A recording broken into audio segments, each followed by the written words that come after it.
அட பாவீங்களா, காரே இல்லைன்னு சட்டமன்றத்துல புழுவி தள்ளிட்டு லஞ்சம் வாங்கி 2.5 கோடி ரூபாய்க்கு வந்து உனக்கு ரேஞ்ச் ரோவர் கார் கேக்குதா? யார் தெரியுதா? இந்த கைத்தறித்துறை அமைச்சர் விஜய் பாலாஜி. விஜய் நான் பின்னாடி உட்காந்துக்கிட்டு இப்படியே மேஜையை தட்டிக்கிட்டு இருப்பார்ல, அவர் தான். இந்த விஜய் பாலாஜி என்ன பண்ணியிருக்காரு அப்படின்னா, விகடன்ல தெளிவா ஒரு ஆர்டிகல் வந்திருக்கு. டிவிகேக்கு வாய வாடகைக்கு கொடுக்கிற சவுக்கு சங்கர் இதை உறுதிப்படுத்திருக்காரு. ஆனால் அவரின் அமைச்சரோ ரேஞ்ச் ரோவர் வாங்கி விட்டார்.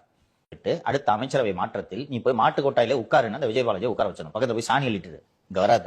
என்ன பண்ணிருக்காரு அப்படின்னா, விஜய் அண்ணா பின்னாடி அப்பாவி மாதிரி உட்கார்ந்துகிட்டு எல்லா ரசாயன ஃபேக்டரி வச்சிருக்க எல்லா ஓனர்கிட்டையும் மிரட்டியோ இல்ல அவங்களுக்கு ஃபேவர் பண்ணி தரேன்னு சொல்லியோ அவங்க கிட்ட லஞ்சம் வாங்கி 2.5 கோடி ரூபாய்க்கு வந்து ரேஞ்ச் ரோவர் காரை வாங்கி அவர் சொந்தக்காரர் வீட்டுல ஒரு வைக்கப்பரப்புக்குள்ள வந்து பதுக்கி வச்சிருக்காரு.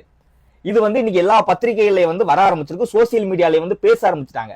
விஜய் அண்ணா வந்து நானும் லஞ்சம் வாங்க மாட்டேன், கொள்ளையடிக்க மாட்டேன், எனக்கு கூட இருக்கிறவனையும் கொள்ளையடிக்க விட மாட்டேன், இதுக்கு முன்னாடி கொள்ளையடிச்சவனையும் விட மாட்டேன்னு சொல்லிட்டு இருக்காரு. இந்த ஆளு வந்து விஜய் அண்ணாக்கு பின்னாடியே உட்கார்ந்துக்கிட்டு என்ன வேலையை பார்த்திருக்கான் பாருங்களேன். பிளாக்ல டிக்கெட் வித்துக்கிட்டு இருந்த உன்ன எம்எல்ஏ ஆக்கி மந்திரியாக்கி அழகு பார்த்தாரு பாரு விஜய் அண்ணா. அவருக்கு இதுவும் வேணும், இன்னமும் வேணும்.